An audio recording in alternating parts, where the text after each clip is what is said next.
What is going on, YouTube people? Today, live on the scene from New York Comic Con. This is the same corner that I stood in for Fanatics Fest. You can go back and compare the traffic of that video compared to this walking around. It's Thursday morning. Show floor's been open for about 2 hours. We're just going to kind of walk and talk. I haven't actually seen much of the show floor yet. I've been roaming around to a couple specific booths, but it is a sea of humanity here on the show floor. This is the main entrance exit per se. You actually come in from the basement when you attend this show, but it is the craziest line I've seen so far, besides Funko Pop, is One Piece.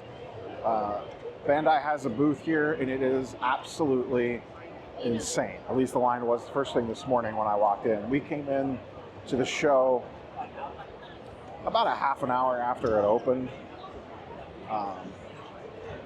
and the line was already through the roof for the Bandai booth. I haven't actually been on this side of the show floor yet. Most of the comic dealers are down on the other side of the building. Over here, we'll walk past the Funko booth. The Funko booth is a whole scene of its own right. You need like a timed ticket to get in, and pre-sales sell out way ahead of time. And there's all sorts of chaos always around the Funko stuff. Funko always has a massive presence here. Sorry. You'll see some cosplay stuff. Deadpool carrying around Wolverine's skeleton. So yeah, this is the Funko line / area.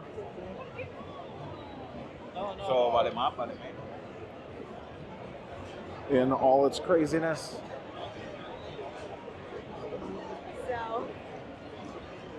So yeah, this is what the Funko line looks like.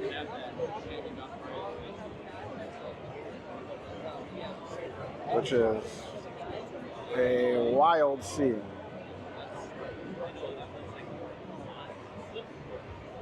So an absolute sea of humanity over there. All right, way to get a little clear of the Funko booth. It got a little crazy around there.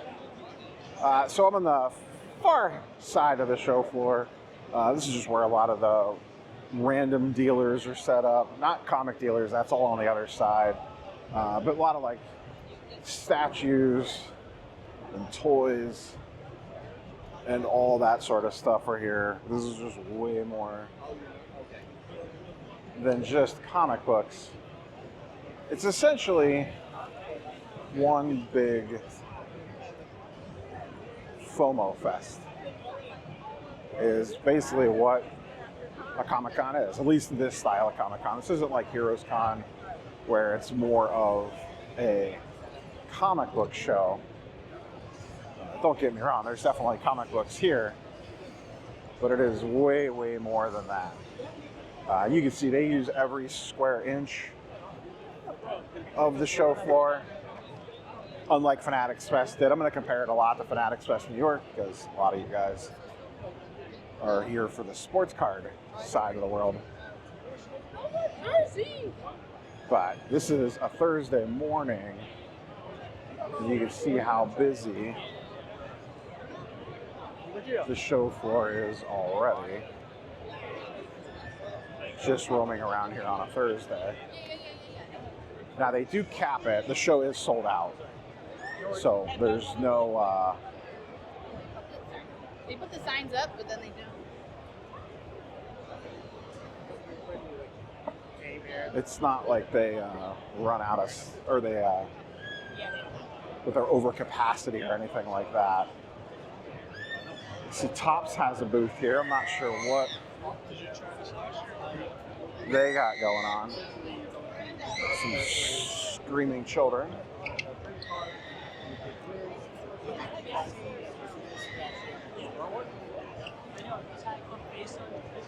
Looks like they're doing some sort of little mock factory setup. Let's cross over to the main side of the show floor.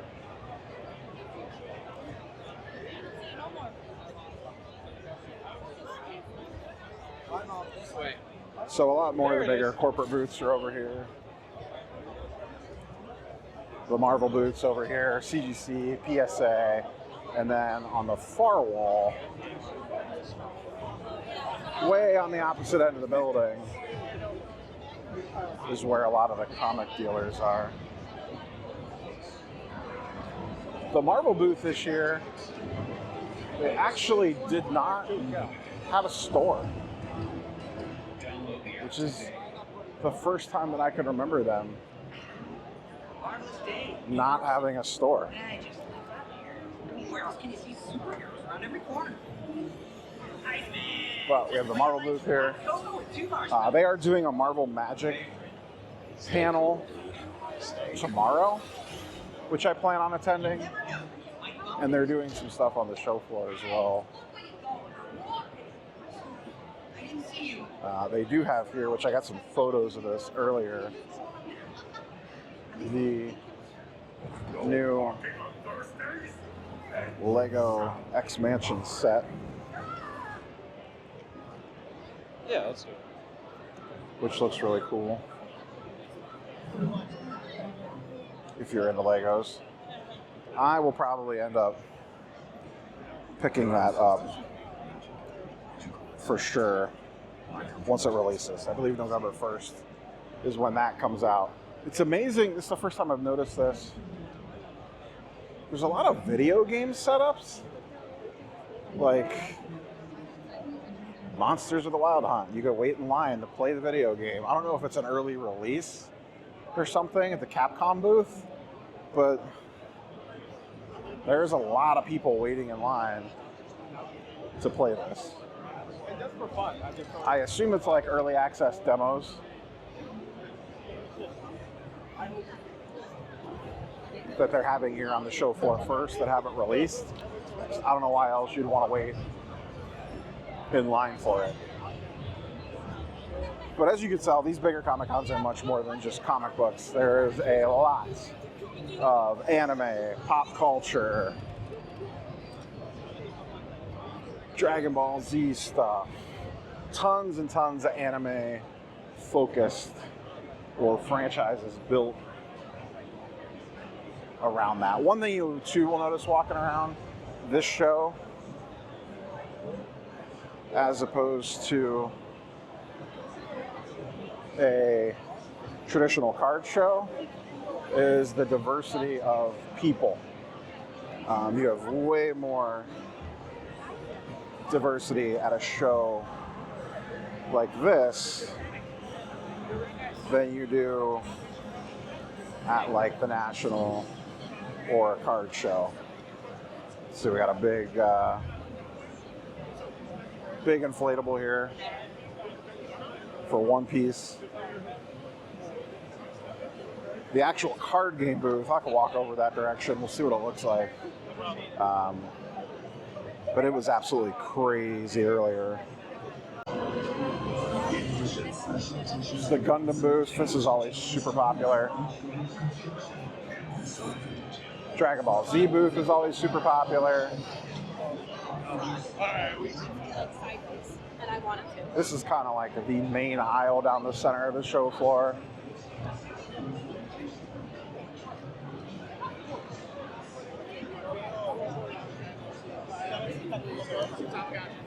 This is the One Piece area. This was an absolute crazy fest earlier today when I walked past here. The line was a mile long for the Bandai booth. I assume they had some sort of promo or something that I was not about to wait in line for.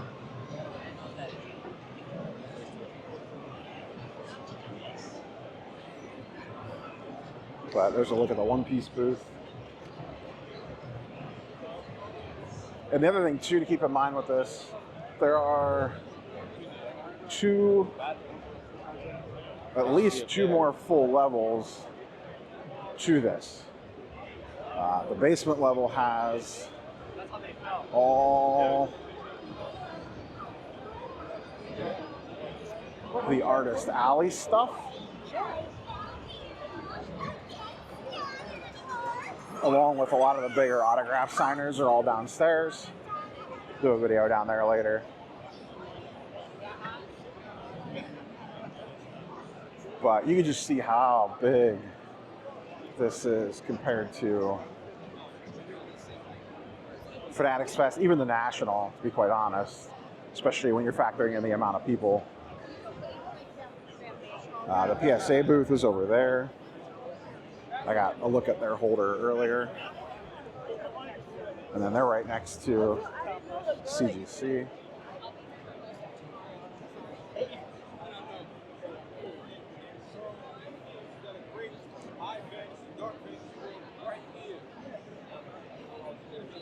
We'll walk down. So now, as we kind of progress through the show floor, now we're getting into the more dealer section of the show. So yes, it is Comic-Con. There are actual comic books here. You thought mystery boxes and packs were crazy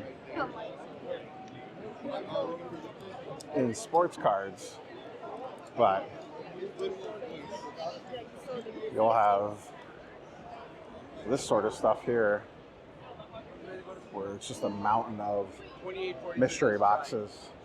But look, here we have an actual comic book dealer selling comic books at a Comic-Con. I know what wild times we live in.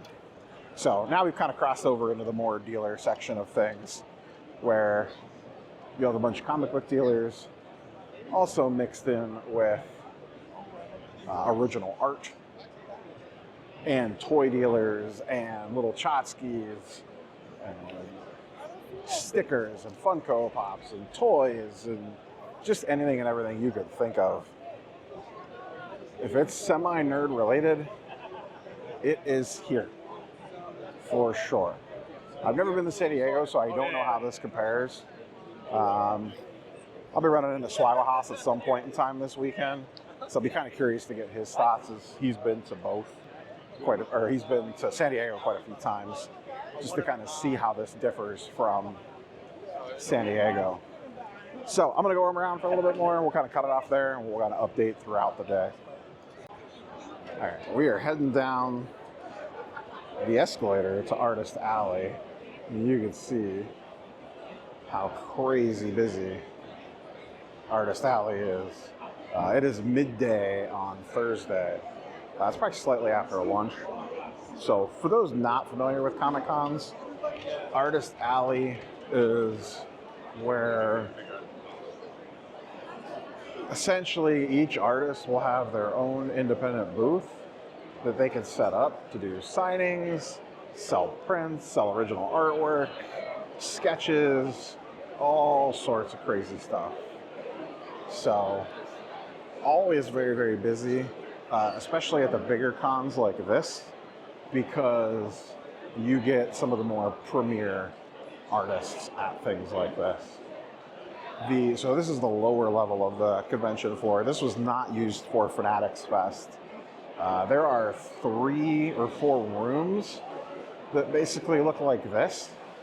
This one's Artist Alley, and then there is another one that's basically the same size as this, if not bigger, for autograph signings, and then another one for autograph signings. Like here you can see various artists doing sketches, commissions, all sorts of craziness.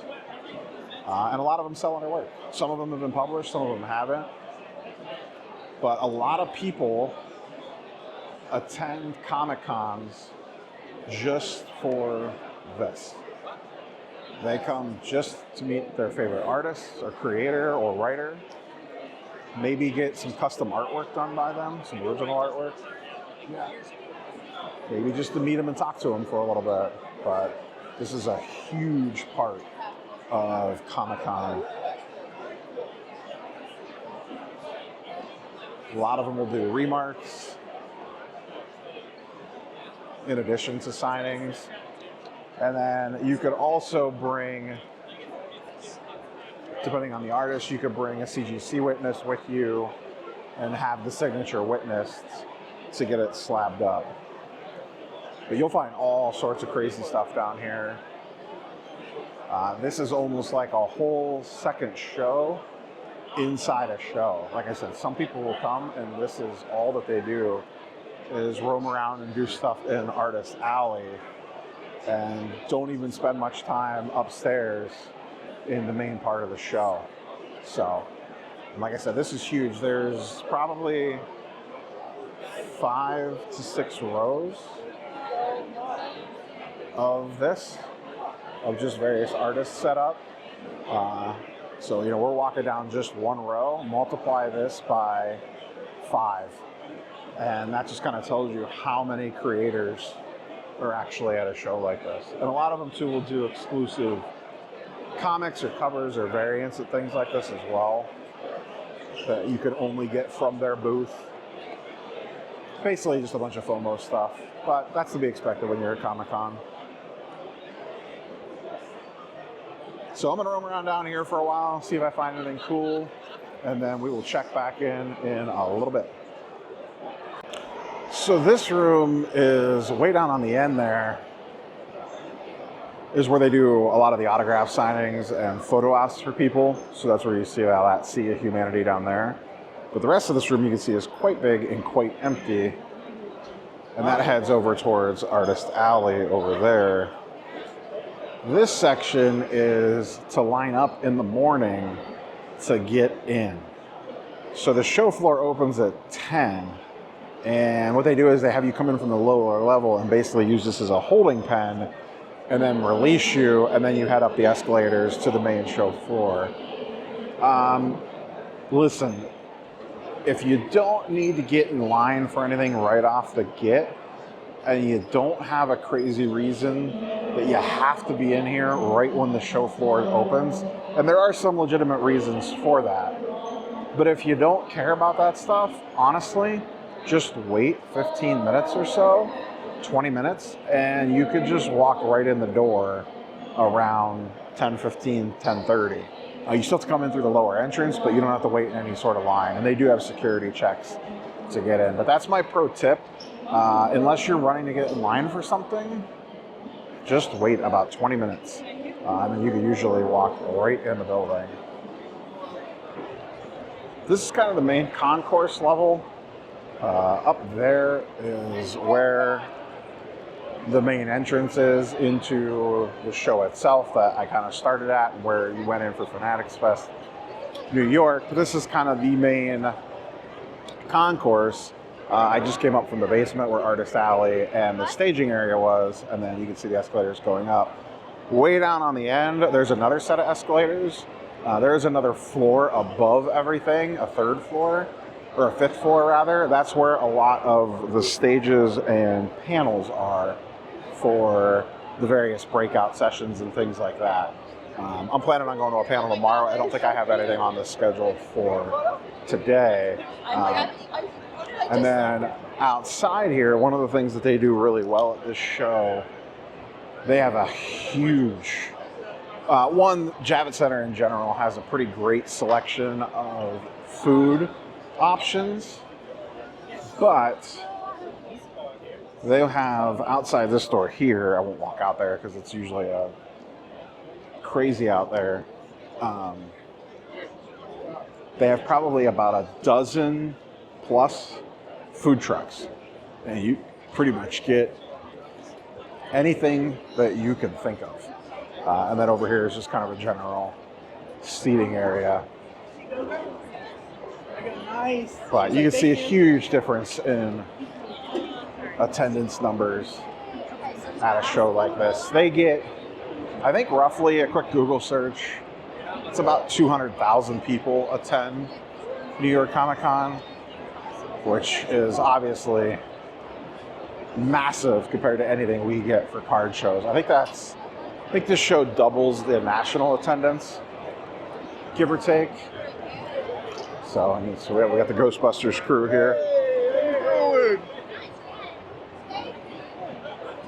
So like I said, a way more diverse audience, kids, men, women, all different backgrounds compared to what you see at a card show. So a way bigger market than we usually see, or what we're used to on the card side of things.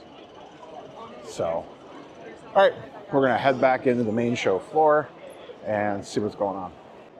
All right, that is a wrap on day one at New York Comic Con.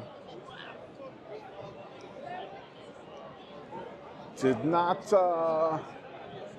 buy anything. Well, I mean, some like odds and ends, but no books were purchased, which is not necessarily why I come to this event. Like I mentioned earlier, bought some clothes and some shirts, and just the normal comic nonsense. Show floors thinned out quite a bit. I got to meet my boy Swaggle House in person for the first time. Comic Ozzy for the in person for the first time.